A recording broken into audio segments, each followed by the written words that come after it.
Welcome back. I'm Barry Craig. My guest today is BiLan Liao, a professor of art here at the Paducah Art School.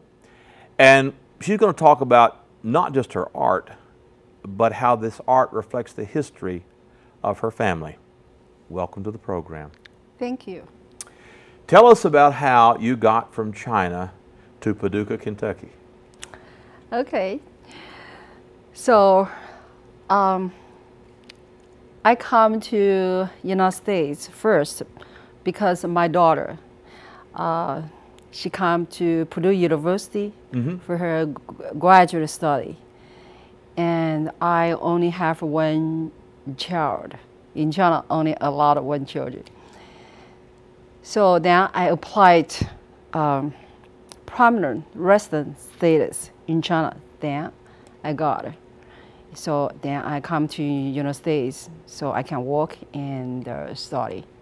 So then I decide to stay with my daughter, and also I really love America. And so when I come to United States, and I could not speak English. Actually, I studied English for a long time ago when I was at college in China. So when I come here, and I studied English from 9 o'clock to 9 o'clock all day, about 1 year. So then, and also I teach.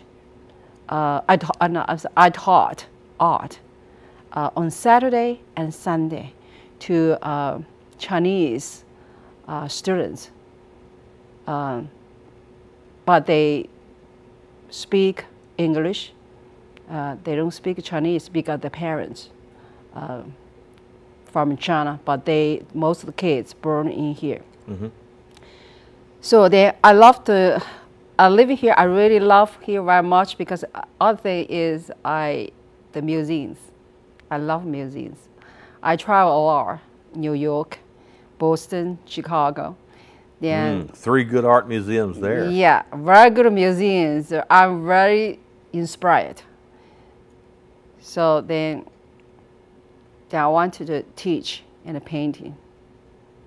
So then I moved to Indianapolis.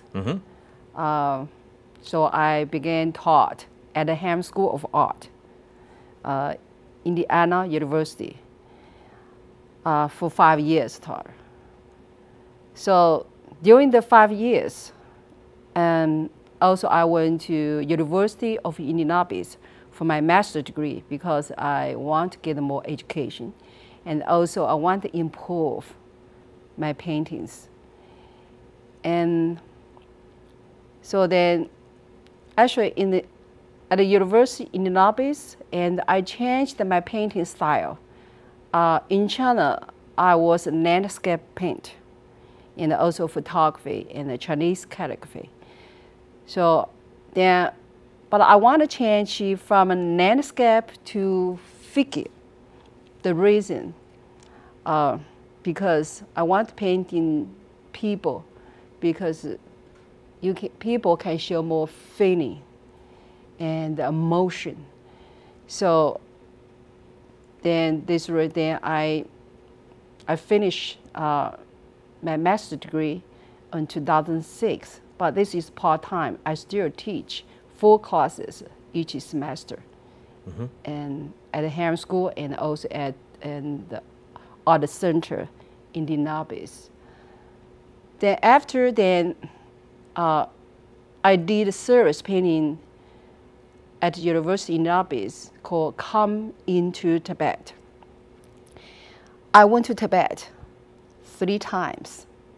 I love the land. I love the culture, and love the beautiful, rich color on the face. So then I decided to painting, and because I love color, and then I painted the 12 paintings. And after, actually my school was very satisfied, very happy, my paintings. And but for myself, and I'm not very, very satisfied for my painting because I want to develop more concept. Because Western culture education and little different was Chinese education. Western education more concept, and the Chinese education more techniques, and a more strong foundation. So, and I said I have a lot of good foundation. I have very good techniques to paint, but I want to get more concept ideas. So then I went to Kendall. They call Kendall College of Art Design, and actually it's part of the Fair State University. And so I went to there. Then I tried to try to get more ideas for other masterpieces. Then I take art history course. I take a lot of art history courses because this way I can learn from other artists the ideas, concept, spatial about how the artist the painting, history is painting. Also, I went to Italy, Florence. And then I learned a lot for art history painting from like Michelangelo's painting. He painting religion stories and Goya's painting. So that's formed me a lot for like a fresh air. And it's not only the concept, and also it's the style and just techniques and all, and come to me. So then I decided to paint my family story. So I started painting my family story in 2007. Then 2008, then I graduated. After graduating and then I met Harvey at the CA conference. And actually I have 5 interviews. But when Harvey explained to me about what is the Paducah, what is about the school, really inspired me. Because Paducah is not a big city, just like Shenzhen. I need to explain a little bit what is Shenzhen. And Shenzhen is example of example as a capital city in China. That's your hometown? It's not my hometown. My hometown is Changsha. And there 1990, I moved from Changsha to Shenzhen because Shenzhen designed as capital city, more open. So they have, but before the city is like a fisherman city, just village, your village. Actually, Paducah better. Paducah is the city, but the Shenzhen was growing so fast because they have a lot of program to come to Shenzhen. So right now is a big city in China. So when it comes to Paducah, and they said, I think Paducah will be like big city. And also the school is part in the city and the community college. And Harvey explained to me, they said the goal, the school, also they try to make the school is more international. And we're part in the city and a part the both community college, and we want to make more quality school. So that's very, very for me very exciting, and also I want to part the school, the growing. So this way I come to school and I really am happy in here. Good. Tell us a little about your family history and how you then came to express that in art. Okay. Well, actually, I grew up during the Chinese Cultural Revolution when I 1 year old, when I'm just at age 1 year old. My father... Explain what the Cultural Revolution is to people who don't know what it was. Okay. So can I explain first about how to New China beginning? Sure, okay. Sure.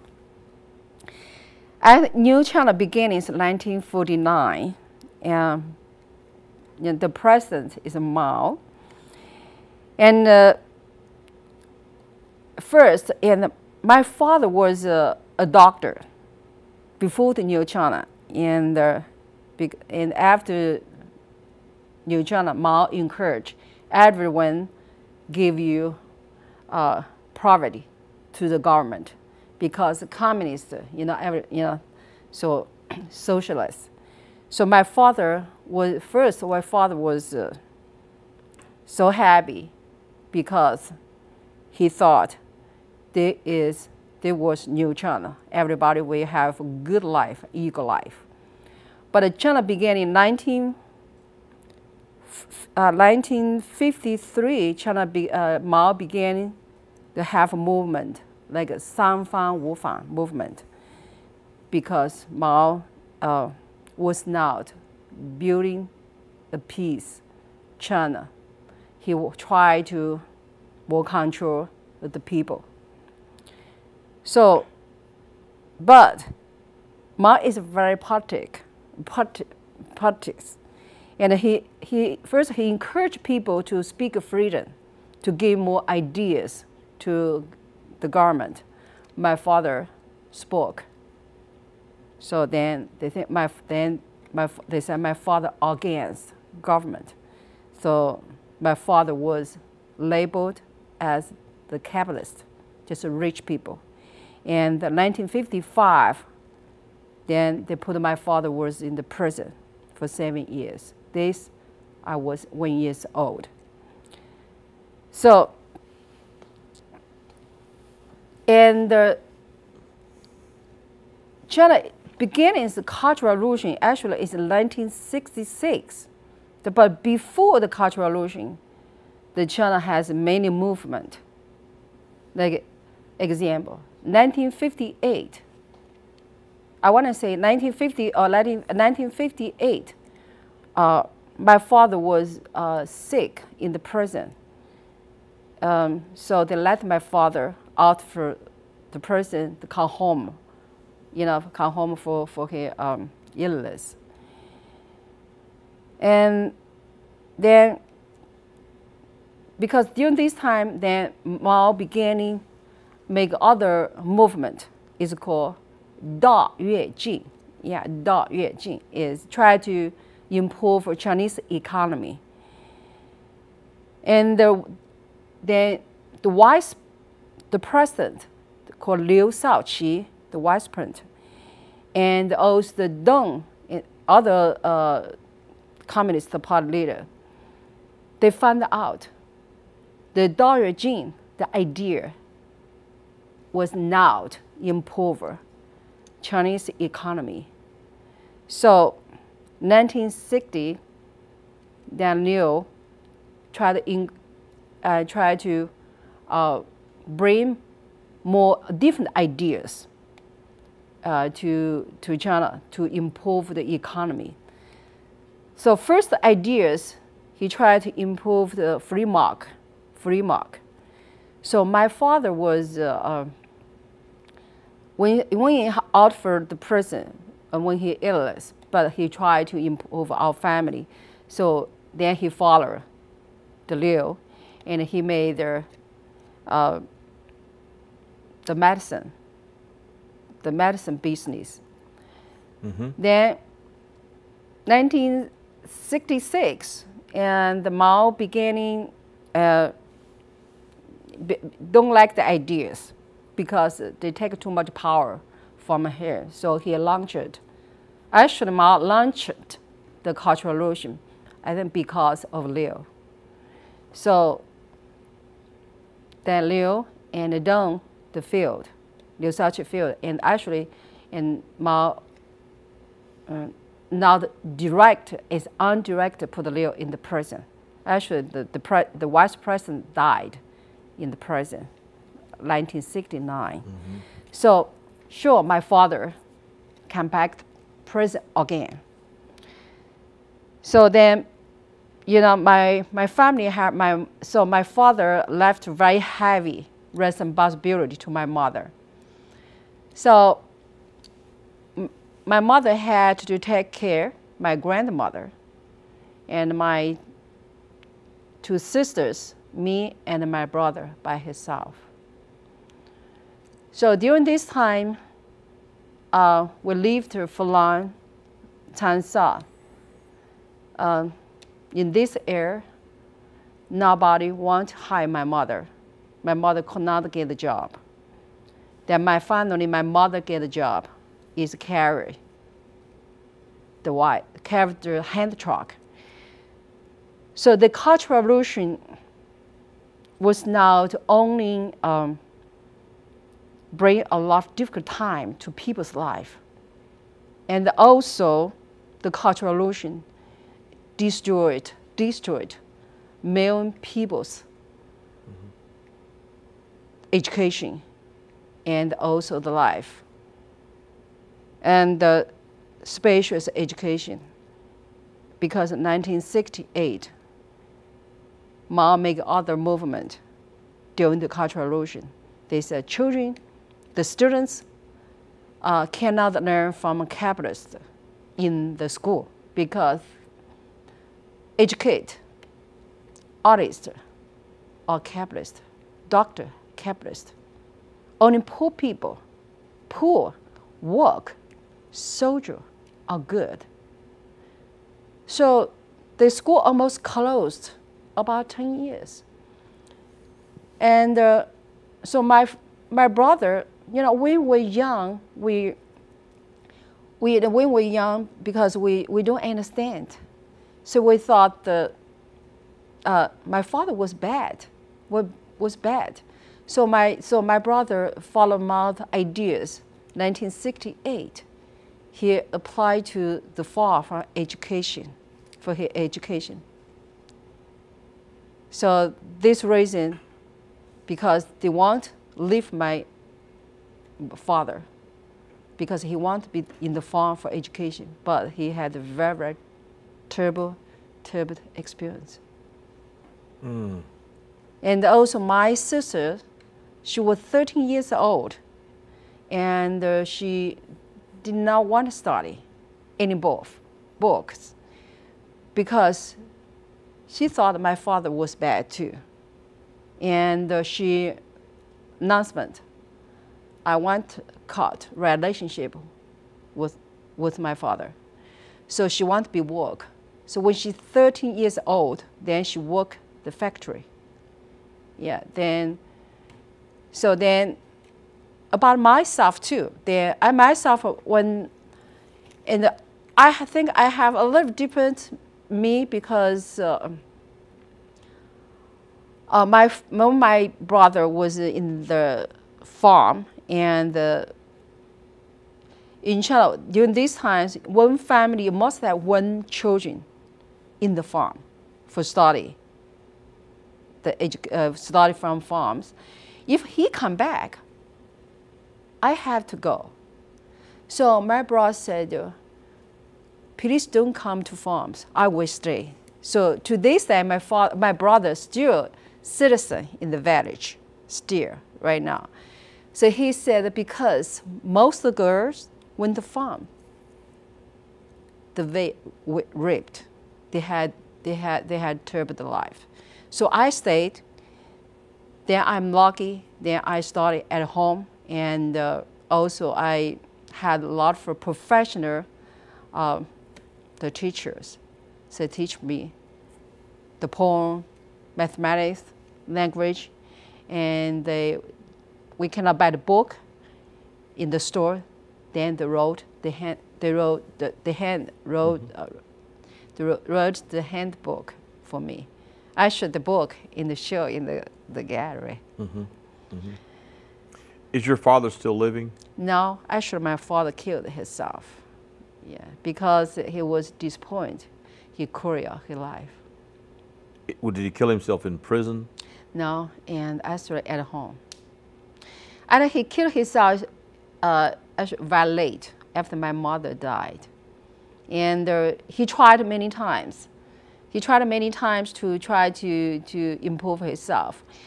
Because my father has had a very, very strong personality. Because he was 16 years old, he was doctor at the village of Liao. And when he come to from the village to the city, Changsha, he was only 21, and then my father owns the small hospital and the hotel also. Actually, my father was very successful in Korea, and also my grandmother helped my father have small pharmacy store. They sold the Chinese the medicine. What struck me is you thought your father was bad, and of course you naturally love your father. One does. That must have been very difficult if you were told he was a bad man. Yeah, because my father's kids influence all the children. Like me, I went to school, and the students always point to me and said, "Your children of capitalists, they always give you trouble, you know." Then, and I cannot enjoy the red coat, you know, have a red band on you, you know. Then I cannot because my father's status, and sure my brother and my sister too, because most of the kids have red coat, and they very, very proud themselves, you know. Then and a lot of kids give out trouble, so then we feel we are different. And why we're different? We think because we're different because of my father. You know, we don't understand what is the Cultural Revolution. And during this time, actually many children break the relationship with the father, as my father. They labeled the capitalist. They, you know, and also they meaning also I do not break relationship with my father because I love my father, and because my mother and my grandmother give a lot of love to us, and so we're different, but we still feel a lot of pressure, the pressure from outside. So this reason then, and so and also my father was now the follower. Because his personality, you know, he liked to talk, and he said this wrong, you know, and also he tried because he not just said, okay, I listen, so you say I'm wrong, I'm just wrong, he's not, and he argue, you know, so actually it's good. And our kids learn, and we understand my father after we have kids. Yeah, after we have kids, then we understand, and also understand the, you know, actually after the Cultural Revolution, I understand that it's not my father's fault. This is Mao's. Right. Yeah, Mao's is the Mao's the Cultural Revolution. Actually, he destroyed all the China economy, and to make, I think they have a Chinese government report. They make the Chinese economy down 30 years. If we don't have a Chinese Cultural Revolution, our economy are pretty good. But I think maybe I'm not in here. Are you married? Is your husband here? Yeah, I'm married, and if you talk about my marriage, and I married my husband. My husband, he was artist. He's an artist, and his family had the same situation like my family. His father was in Taiwan, and his mother was a capitalist because his husband. I see. So his mother was in the dog run, just like president for many years. So my ex-husband, I call my ex-husband, so take care his young brother, sister. So I thought we have the same situation. So we married. We thought we supposed to each other. But he had a really bad situation, and he was, I think, the cultural revolution changed his personality. He was angry all the time, and also big things. He did not like girl, and we married. We have one child, my daughter. Mm-hmm. So he doesn't like girls, and treat my daughter not well. Not good. So, but I could not divorce because I choose to marry my ex-husband. And when I asked my father did not agree. I go to marry with my ex-husband because my father think his personality. I do not have experience, but I'm studying art. I thought, I love it. I want to marry. Mm-hmm. Then my mother said that in Chinese culture, if you're married, you cannot divorce. Oh. So then really is a tough time for me. Mm-hmm. Mm-hmm. So and most times I take care of my daughter, and actually after my mother died, 1988. Mm-hmm. Then this race and mm-hmm. I moved to Shenzhen and mm-hmm. moved to Shenzhen. Then from Sansa to Shenzhen. Mm-hmm. Then I always take care of my daughter. Mm-hmm. I want to say, one thing I want to say, actually 1985, I applied my master's degree in Canada. Ah. Yeah, I got a visa, I got anything. Mm-hmm. And my daughter said, Ma, if you go, my life will be finished. My heart was broken. Mm-hmm. Yeah, so I said, okay, I don't go anyway. We're almost out of time. Very quickly, tell us about how long your exhibit will be up here at the college. About 1 month, I think, and September 27th.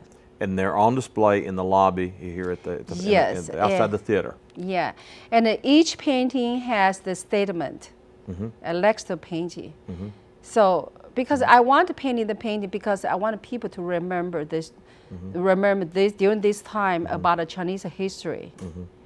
We're completely out of time. Thank you very much. Enjoy this. You'll have to come back and do it again sometime. We'll do that maybe later on. So, my guest today was BiLan Liao, Professor of Art at the Art School here in Paducah. And please come out and see our artwork. It's very impressive in the lobby, outside the lobby here at the college. I'm Barry Craig. We'll see you next time.